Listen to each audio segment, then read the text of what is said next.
everyone. Good morning. Happy, oh God, what is it? Thursday. Happy Thursday, everybody. I hope everyone's doing well. So, I am talking about God this morning. You obviously know what the topic is. Where did you come from, lady? You obviously know what the topic is from the YouTube title. But it's coming together in this moment, so bear with me. I am talking about God. I believe it is how to believe in God, or how to believe in God, and or how to find out or understand that God does exist without believing in God. So, understanding that there is a God without believing in God. I think that one's better. So, how to understand that there is a God without believing in God. And, oh Lord, this sun is... 1 second, please. Jesus. Take the wheel, Jesus, while I put my glasses on. Take the wheel, Jesus, because I can't see the road. And neither can this person because they driving like grandma. Yeah, how to without believing in a God as a being. So, and it's not that hard. I actually had to go through this process before I got to where I am now. Because, we hear, I wasn't certain that there was a God, but I was told that there was a God, just like most people who are religious are told that there is a God. Most people have heard that there's a God in heaven. And there are people who believe that there is a creator of some sort, something that created all of this. So some people have that kind of belief, like they know that there's something bigger, they just don't know what it is. And so today I wanted to talk about, I'm putting on chest again, but it's so dry.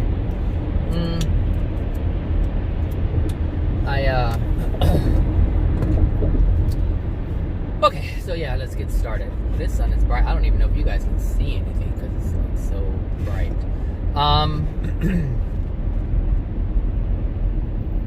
So, how can you find out if there's a God without believing in a being called God or a being called the Creator?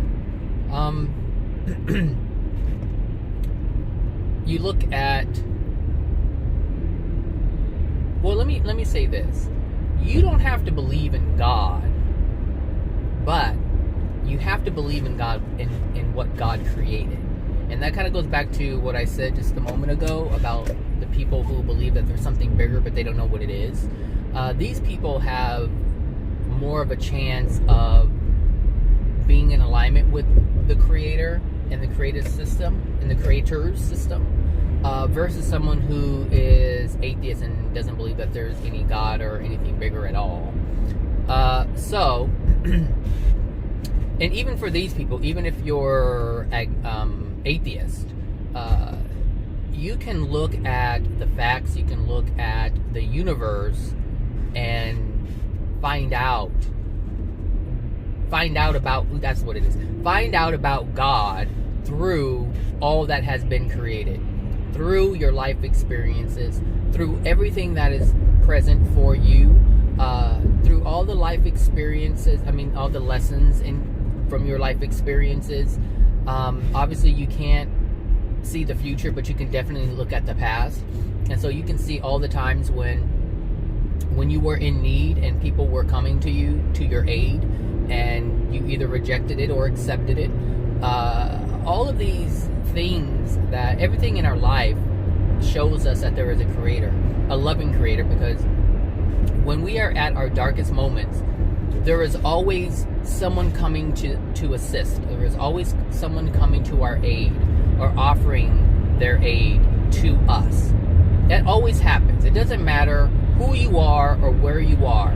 Something always happens. If you're hungry and there's no one around, you will stumble upon food if that is your desire. No matter how dark your situation may be, no matter how dark, there is always someone there. But the more we push away, the more we push away, the more we push away, the more infrequent the aid is, the more infrequent the offerings of help are. And this is God's design, because God, despite all the power that the Creator has, the Creator never goes against your desire. If your desire is to be left alone, you will be left alone. But and the thing is, when you are left alone and no one's bothering you and you're in your darkness and you decide, I wish I had some type of human contact, I wish there was someone present. Someone may knock on your door by accident. That's how the Creator works. It may not be in the way that you want it to be, but the Creator responds all the time, every time. All the time, every time. You know, and I have, I was talking about my soulmate, or the person, I keep saying the person who I believe, because I'm not absolutely 100% positive on that, but there's a strong feeling that person is. That person is in a very dark space, in a very dark place. But yet, at the same time, they want something better, but they're not doing what it takes to get themselves out of the dark place. But they are I don't want to say surrounded, but they have been presented with people who encourage him, including myself. And this person doesn't want to do any of it. And so the person doesn't do any of it. So he has conflicting desires. He doesn't want to do anything, but yet he wants things to change.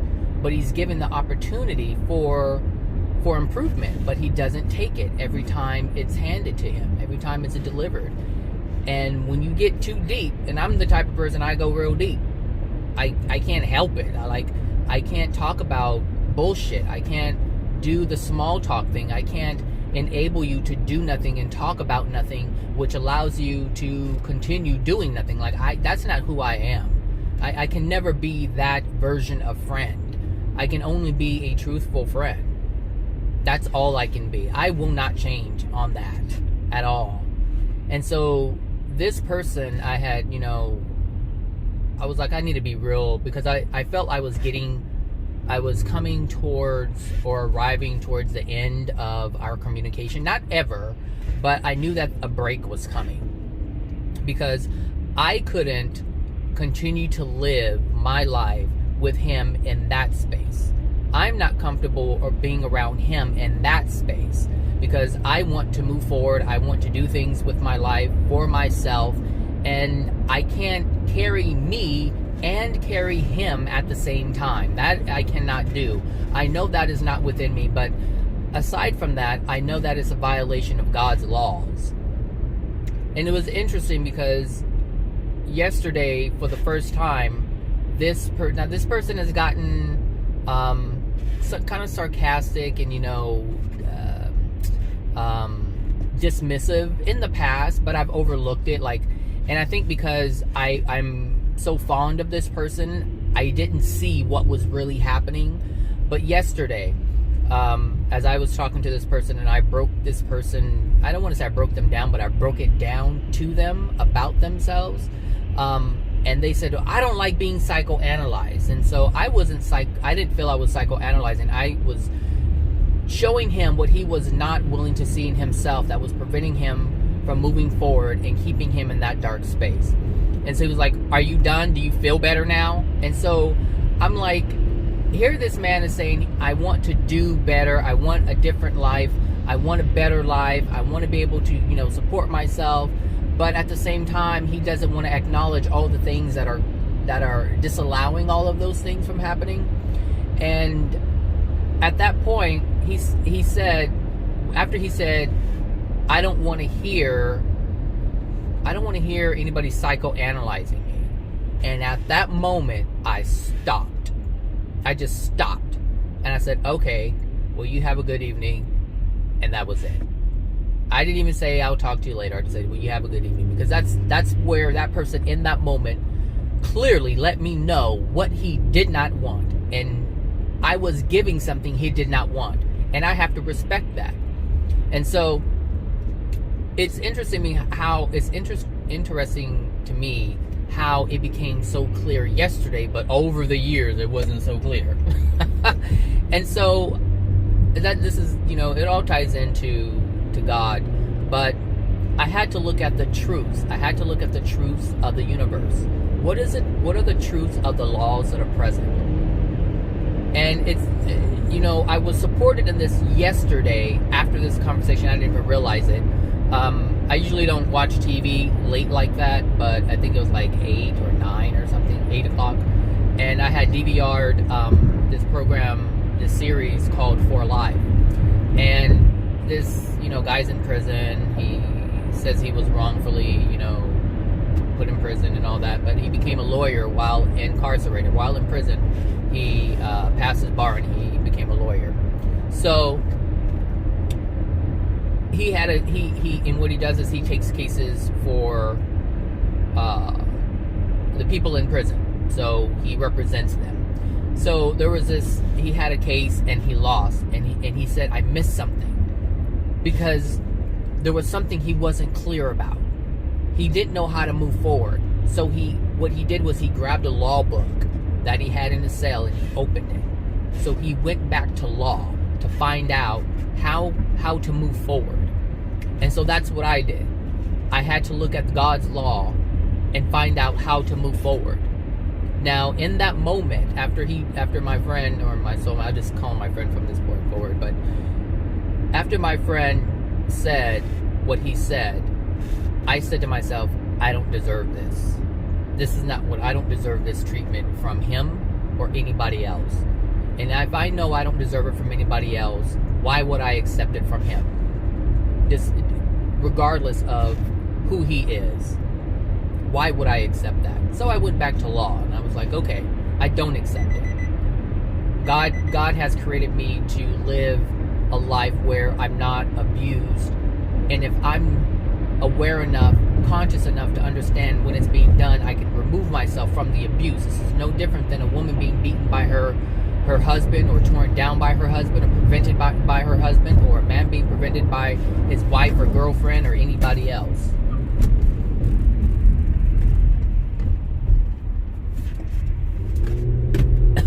So I had to look at the truth. What does God say? But for this, it was, what does the law say? The law says, do not intervene when someone has decided that this is where they want to live. And it's the same thing with the people in the hells.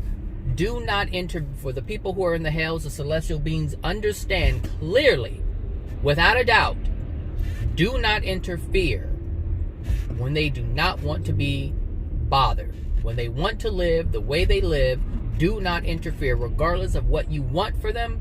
This is what they want for themselves, and you have to respect that, because they have the free will to do that, and it's because I gave them the free will to do that. And so if you respect them, you respect the law, you respect me. That's exactly how it goes. And there's no other way to look at it. And so, but God isn't saying it in such a way that I'm presenting it. But that's the only language I know how to communicate these laws and how to live by them.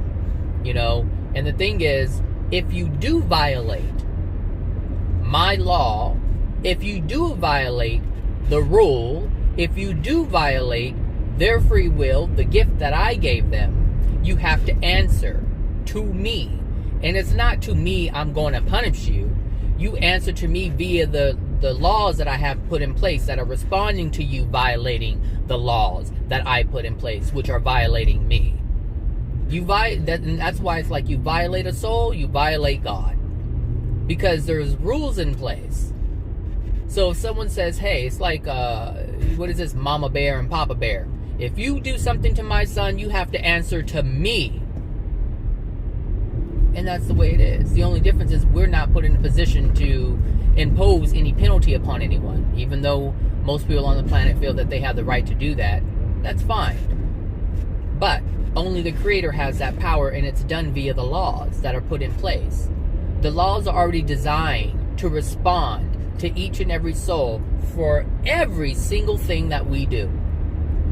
The law knows how to account for everything because God has thought of everything and has imbued it within the laws. So there's nothing you can or cannot do that the universe cannot respond to. It will always respond. If you do nothing with your life and we're meant to do something, the law is going to respond to you. If you do something with your life that is unloving, the law is going to respond to you. If you do something to someone that is loving, the law will respond to you. If you do something loving towards yourself, the law will respond to you. The laws are never not responding. We're always observed. We're always monitored 24/7. It never stops. Even after death, we're still monitored. The laws of the universe are still responding. And even more laws are responding when we get into the spirit world. We're always governed by these laws. We're always governed by our parent.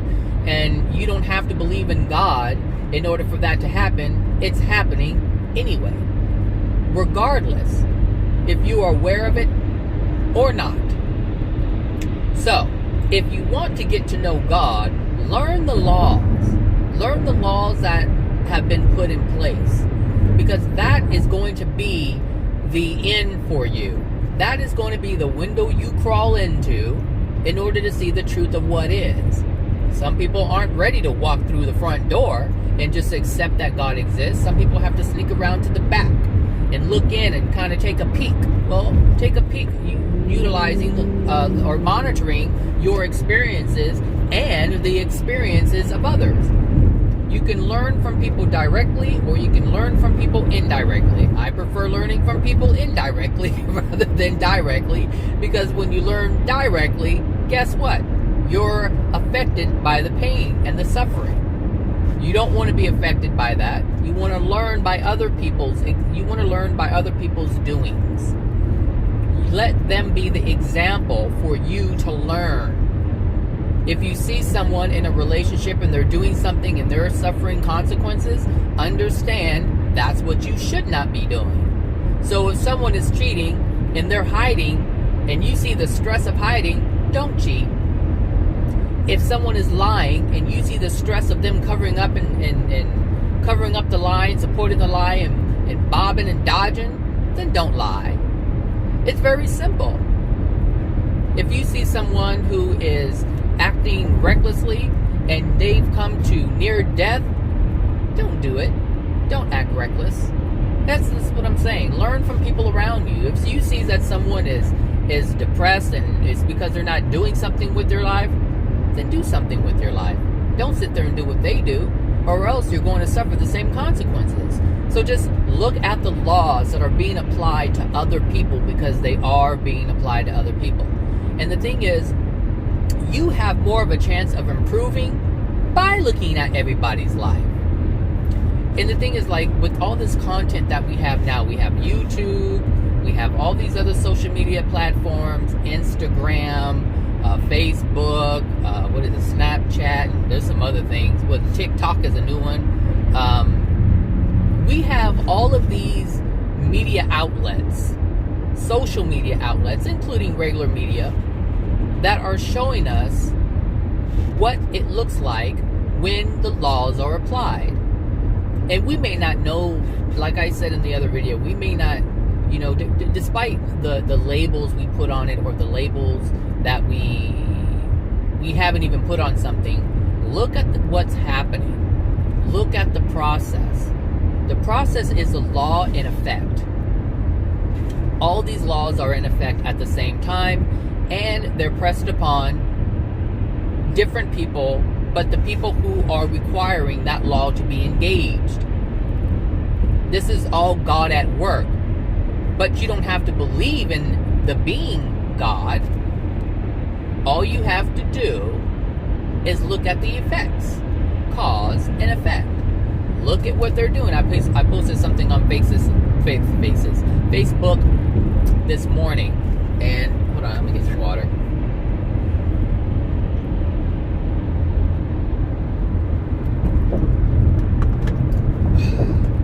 That was good. I love bubbly water. Anyway, so what was I saying? I always do this. What was I saying? Oh no. Okay, I had to go and listen to the end of my video. So I was talking about cause and effect, and I was mentioning that I had posted something on Facebook. And so what I had posted was coronavirus, cause and effect. And my whole thing was, it's the law of attraction at work. First of all, not everybody is going to contract the coronavirus. And not everyone is going to be affected by it, even, via someone else. So what I mean by that is, someone is going to contract coronavirus, and that is their law of attraction. And people have already died, but there are people who are close to them who are being affected by it, but didn't contract the virus at all. So, and it's all law of attraction. This is all law of attraction. Everything that we're presented with is a law of attraction. So people who are afraid of death or afraid of loss, they're going to experience that through the death of their loved one. The people who contracted coronavirus, that is a law of attraction thing. And so my thing is, it's cause and effect. So cause is the soul, effect is the coronavirus. The soul is demanding the effect, or demanding that experience, because of the contents within the soul. And you can't change it. This is what I'm saying. Just look at the laws, look at other people's experiences, and learn from it. Investigate it. It's sometimes it's beyond me why people don't want to learn about the spirit world. And everyone knows that at some point they're going to die, meaning their life here is going to end. Their physical experience is going to end. Everyone knows this. They know that this is just part of the process. But there are so many people who are against understanding what happens after that process. And I like to be prepared when I'm going to experience something. It's just like an interview. You don't know if you're going to get the job or not, but you want to be prepared for it. You want to prepare for the interview. You want to prepare for the job. You want to make sure that you're ready to take on whatever you're going to be taking on. Some people, they say, hey, look, here's the manual. This is, what you need to know about. Every time we have an employee start, we give them a manual, and we'll say, hey, this is the program. This is how it works, so you understand the nature of it. And so some people will read the book, and some people won't read the book, because some people don't care. And then some people were like, hey, I want to make sure I do a good job. I want to understand the function of the program, how it functions and how it operates, how we benefit others. I want to know. Oh, look, Jesus or hell. Oh, how cute. Anyway, so, I'm the type of person, I want to be prepared. I don't like being blindsided. I don't like unexpected things. I like to know what's coming. I want to decide what I want to experience, because you are responsible and in charge of the outcome. But you have to be a well-informed person in order to understand what the choices are. What are the various outcomes that are out there for you to experience? And so I know I'm going to die at some point, and I know I'm going to be somewhere else. I want to know where that somewhere else is. And I want to know what the experience is going to be like. And I have learned that there are over 30 dimensions to dwell in. I have learned that how to move around in those dimensions. I have learned how to move laterally in those dimensions. I have learned what it takes to move in dimensions. I understand that I can't move upward past my condition, but I can go anywhere below. You know, I've learned all of these things. And now I'm not saying I'm completely prepared, but at least I have some knowledge as to what to expect. Some knowledge as to what to expect. And that's where I want to be, but I understand people are so afraid of knowing, because it takes a responsibility and accountability of self. Because if you know what the options are, then now you're 100% responsible for where you are. And so, like, this is part of what my friend is going through. Like, he doesn't want to look at anything in the future. Like, he's like, I want a better life, but I don't want to look at the realness of it. And I couldn't figure out why this person holds back a lot, and it seeps out here and there. And we've had what I thought were deeper type of conversations, but really they were kind of surface conversations. And so, you know, little by little things have started coming out, and that means that person was, well, it's because I asked these questions. This person doesn't volunteer. I wanted to get a better understanding as to who this person was and where he was coming from and why he's doing the things that he was doing. Like, I knew what happened in general. I can tell what has happened in someone's past in general, but I don't know the specifics. There's a 7-minute slowdown on California 110 in 2 miles. Okay. You know, so this is, you know, it was me trying to investigate and find out. And it wasn't to find out to fix the person. It was to find out so I know how I should navigate this person. Because if I understand the past more clearly, I can understand why this person is doing what they're doing, and then I can then modify my reaction to this person. Like, am I making decisions in love, or am I making decisions that are unloving? That's what's most important to me. Like, it's great that I want to help this person, but I have to look out for myself first. And so, in order to look out for myself first, I have to understand how I'm going to be affected by these laws. So if I don't want to experience any painful consequences, I have to make sure that I'm working in harmony with God's laws. I have to make sure that I'm working in harmony with love. And this is how I live my life. So, you know, I didn't always live my life like this, but since I know what I know now, I have an upper hand. I have the upper hand in controlling my experience. You know, I was trying to figure out, you know, why does this person like Disney so much? I was like, I couldn't figure that out. I couldn't figure it out. Everything was Disney. He wants to work for Disney, be around Disney. And so this person had a position where they were able to go to Disneyland they were able to go every day. And they were almost going every single day to Disneyland. And I'm thinking, I just took my nephew to California Adventure, and, you know, the last time before, and that was at 41. What was it last year? Yeah, 41. I was 41. And I was like, okay, you know, the last time before that I went to, or that I've been to Disneyland, I think it was like 16 years old or something. And I was like, no, because I took my ex, I think when I was 19 or 20. So it had been like 20 years since I've been there, and it was regular Disneyland. And,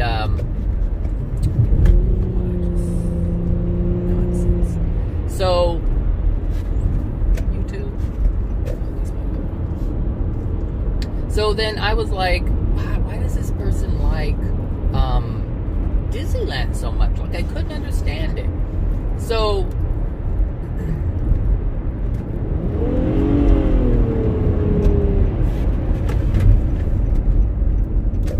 I don't know what that asshole was trying to do, but he wasn't doing it here. So I was like, why does this person like Disneyland so much? Because I was over it after I took my nephew. I was like, look, my feet hurt. I'm so many hundreds of dollars, you know, short in my pocket because of this experience. I'm like, I'm good. I'm like, I can't do this every day, but this person went every day. So this person, you know, changed their circumstances where now they can't go, and they actually have to pay to get in. They don't have that free access anymore. And so when I reconnected with the person was like, oh, I was like, what are you doing? Oh, I'm watching Disney Plus. I'm like, yeah. Like, Jesus Christ. I'm like, what's up with Disney?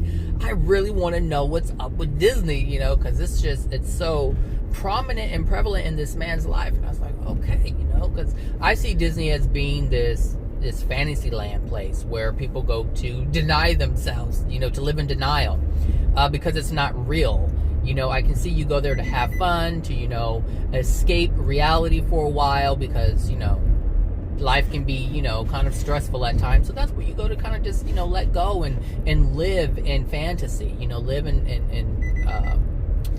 fiction. But every day, like, this isn't normal, you know, and I'm like, something's off, and I don't know what it is. So I asked the person yesterday, I said, what is up? Like, why do you love Disney so much? He goes, well, I grew up on it. I was like, oh. He goes, yeah. He goes, I grew up at Disneyland. I grew up I grew up watching the movies, like Disney movies. I grew up at Disneyland, you know. And I said, well, what were your feelings during that time? He said, I felt happy. And I said, there it is, right there. There it is. Because I knew it was an addiction, but I didn't know what aspect of it was the addiction, you know, because anything that you do to, you know, an addiction is anything that you engage in that you feel good doing, but it destroys you at the same time. So understand, when you're going to Disneyland every day, you're spending hours there, every day, hours, Disneyland. If you're doing that, but you're not doing anything to invest in yourself, it's destroying you. If it's not benefiting you, like, if you're not getting anything out of it, because you don't go to Disneyland to do things, you go to Disneyland to have things done to you. Does that make sense? So they're going to place you on a Disneyland roller coaster, and they're going to swing you around. And you're going to go and you're going to play the games and do whack-a-mole and whatever. And you're going to see the big-headed, you know, costume people. Hi, Mickey, and all these other things. And Goofy and Donald Duck. And they're going to jump around and and cover their face. And this is what they're doing to you for the experience. But you're not getting anything in return. Like, there's nothing to sustain you. Nothing to build you up and lift you, to transform you into a better person. Like, that's not happening. So, you know, it was just interesting to find out the root of it. I was like, okay, when you live in an environment that is violent, that is abusive, that is traumatic, and during that time, you have an experience that is positive and uplifting. No, I'm not dealing with you. You're not doing this bullshit. I don't know who you are, who you think you are, but you are not the one have to be coming in front of me. That's that same car. She hopped in front of everybody back there.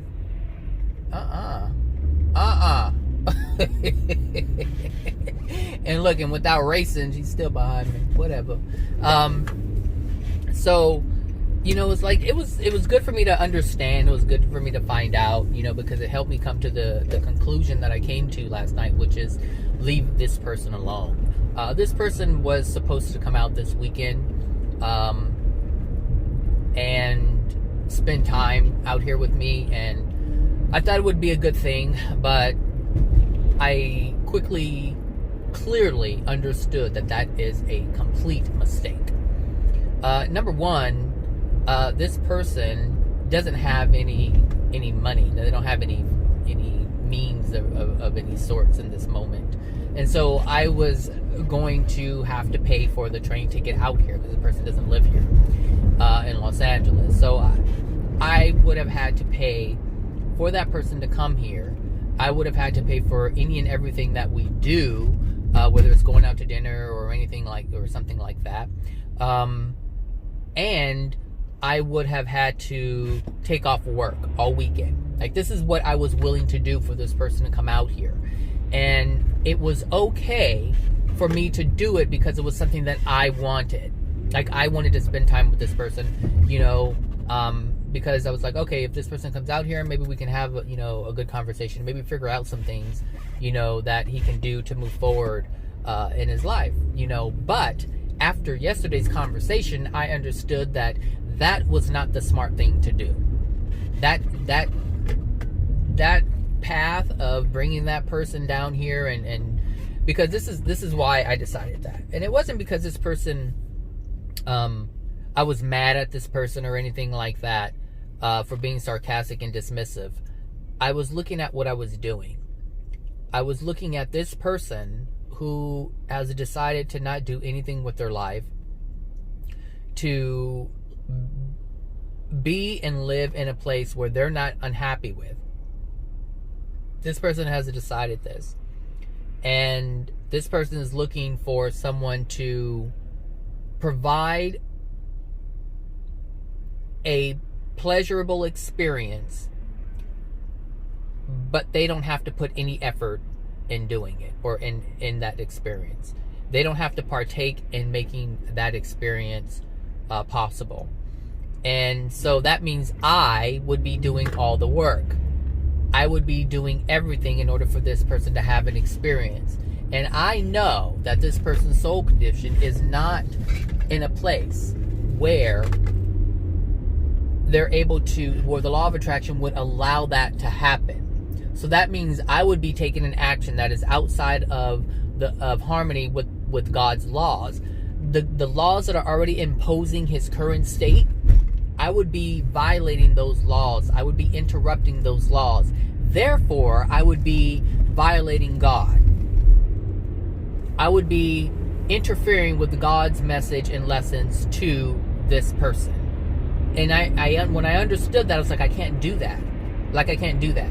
As much as I want to have an experience with this person, I can't violate that because this person is not receiving it as I would be delivering it. Like, I would be delivering it from a place of love. Like, this is what I want to experience, but I can't violate someone else's law of attraction. I can't violate that. And so I had decided last night, I have to tell him today that, it's not going to happen. And of course, this person's going to probably fall into a deeper depression and be angry, but that person has to understand at some point it's because you did it. It's because this is what you want. Like, you want to do nothing with your life and you want other people to support you, but I can't be an enabler, because if I continue to support you while you continue to do nothing, I'm violating the laws. And I can do that, but then I'm going to suffer a consequence, and I'm not trying to be harmed. I'm not trying to harm myself. This is why it's so important. That's why I say, just get to know the laws. Understand what the universal laws are. Just understand what they are. And then decide whether or not you want to live by them. I decided I wanted to live by them.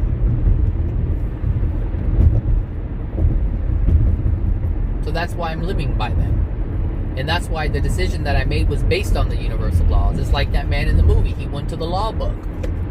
He was like, I'm confused, because I was confused. I was like, what do I do? What do I do in this situation? Because I was torn by what I feel, what I want, and what I believe to be correct. And so I had to just look at the law. What does the law say without my feelings being involved? Because that's going to align my feelings to the truth. That's going to align my feelings to the law. And that is loving. Every time you align yourself to truth, that is loving. Every time you align yourself to universal law, that is loving. So the only loving way I can be with my friend is to do what I'm doing now. Removing myself, because this person doesn't want to hear anything that is loving or positive. And the only reason why the person doesn't want to hear something that's loving and positive is because they're not in a place to be loving and positive towards themselves. They're not in a place to love themselves. Therefore, they're not in a place to receive love from anybody. You cannot receive love from someone if you do not have love for yourself.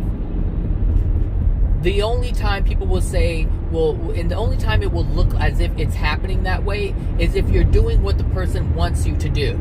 And if you have a belief that you support people by helping them ease their pain, as unloving as it is, some people see that as loving. So someone says, hey, I'll love you. And someone says, okay, I'll accept that love. You want to come have a drink with me? You want to go to Disneyland with me? Because I'm not doing anything with my life right now.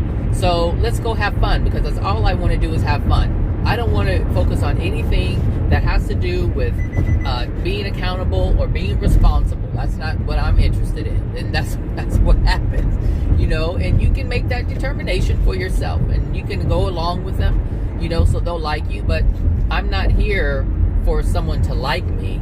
I don't need my friend to like me. I already like my friend. I have love for my friend, so I this is what enables me to do this. Because despite someone being in your presence, loving the person from afar has greater power than it is to do what they want you to do in close proximity. This is why I'm okay with losing people. I really haven't lost them, and it may take a few years, it may take 100 years or thousands of years for them to come around. That's fine. But I already know in the end that they will come around. That's it. And a person who becomes loving will see what they have done and how they have dissolved what they felt was a friendship.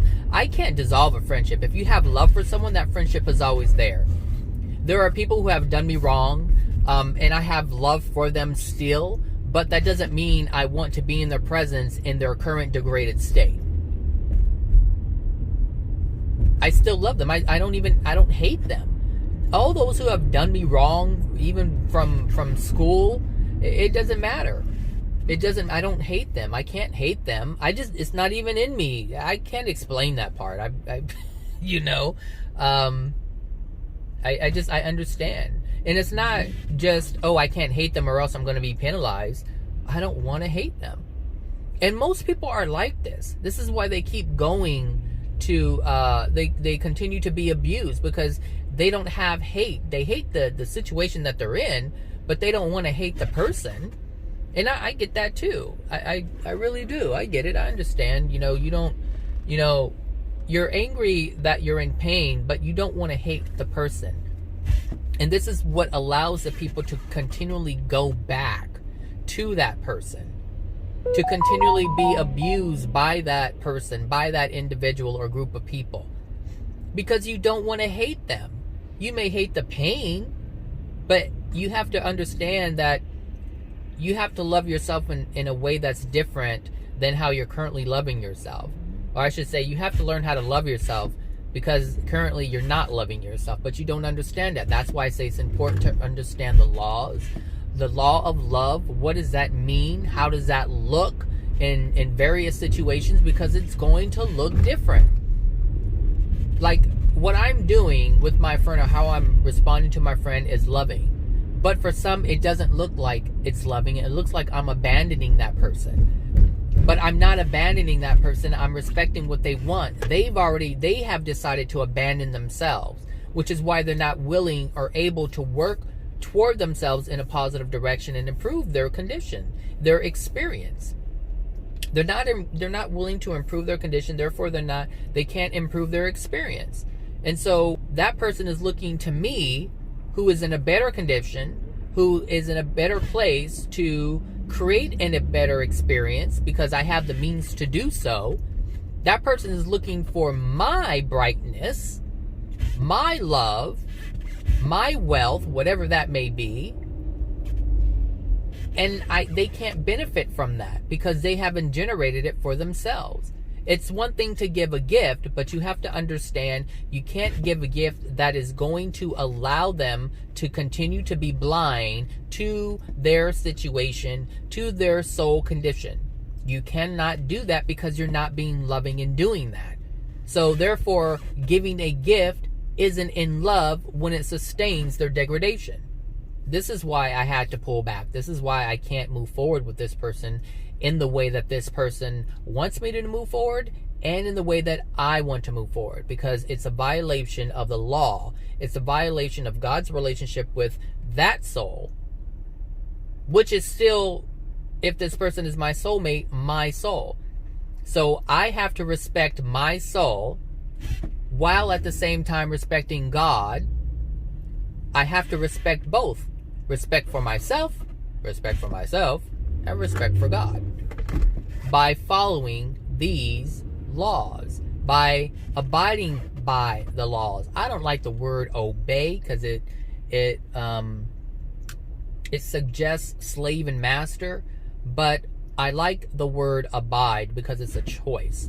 No one's forcing me to do anything, whereas in church people feel they're forced to live a certain way. And it's that resistance that a Christian would be experiencing that causes them to do the very things that they know they shouldn't be doing because they feel the pressure. And we rebel against pressure because we rebel against control. And so when we impose something upon ourselves that is meant to control us, and we feel as if we're being controlled, we want to go against it. There's a strong desire to go against it. So anytime, and the thing is, we want to do the things that we are controlling ourselves not to do, but because the will of our soul is so strong, we end up doing it. Then we become angry because we can't even live by the rules that we place upon ourselves. It's a big, ugly cycle. This is why you see a lot of angry Christians. This is why you see a lot of hypocrites, because they're trying to live one way when their desire is to live another way, and then they become angry because that which they preach to everybody, they can't even live that life. And so now they're angry. You know, and so I get it. I understand. I get it. You know, if more people get it, then people will be more calm. They'll be more chill, more cool. But just looking at, just what I just said, just looking at that, having an understanding that, you know, of the laws and how we try to impose them upon ourselves, and our reaction to them and why we react to them. Just get to know God's laws and we'll be fine. You'll be fine. But there has to be a willingness to live by these laws.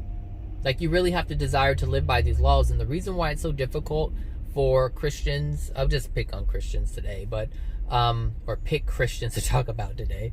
The reason why that is because they don't understand. Like, they know you shall not kill and steal and commit adultery and all of these things. They know you're not supposed to do those things, but they don't know why you're not supposed to do those things. They just say, well, because the Bible says so, or God says so. Again, these are people who do not understand God because they don't understand the laws. If you understand why not to do... Oh, poor God, this guy's getting worse. That homeless guy's getting worse. He's getting so worse. God, he's getting worse. I don't know if he just looked like a zombie. I don't know if he just did drugs. I don't know, but his soul condition is degrading. From the last, few times that I used to see him, you guys probably saw him. He used to always ask for money, but he would smile from time to time. But he's not doing that anymore. He had food all over his face. It's like he's decompensating. Anyway, just that. That's another thing right there. Look at the law being imposed upon this man. The universe is reflecting to him his condition. That's what the laws are doing, reflecting the condition. This is why it's so important to pay attention to the laws and know the laws, so you know why you're experiencing what you're experiencing. Know why you are experiencing what you are experiencing. That's where the power is, knowing, understanding. You when you live by truth, or when you live truth, when you speak truth, when you know God's truth and you're able to implement it for yourself and for others, your soul condition, first of all, you have a closer relationship to the Creator, and you're getting to know God. That's my whole point. As you learn the laws, you get to know God, because God created the laws, and there's a reason why God created the laws. And so once you understand the creation of the laws, or why the laws are in place, now you understand God. So that's how you get to know God, is getting to know the universal laws. You don't have to believe in God as a being. You just look at the laws and you can understand the being. So don't try to connect to the being right away if you're opposed to a being even being present, or being present, or being just being. If you have resistance towards that, look at your life experience and look at the laws that are in place that are affecting your life experience. And from this place, you'll be able to learn more about God than someone who claims they know God without understanding any of the laws that are in place. Because there are a lot of people who claim to know God and, be at one with God and all these different things about God, but yet they do not know why and how they are suffering. They just make up general stuff like, they make up general stuff like, that's just life, or, God has a plan, but they don't know what that plan is. And what I'm saying is, if you know the laws, then you know God's plan. Because God's plan, or God's laws, are part of the plan. God's laws are designed to carry out the plan. So if the universal laws are meant to correct your degraded self, that means God's plan is for you to be in a pristine condition, in a perfect condition. And that's what the laws are there for. This is why I'm saying, if you learn the laws, then you learn God. You don't have to meet God to know God. You just have to be aware of the laws.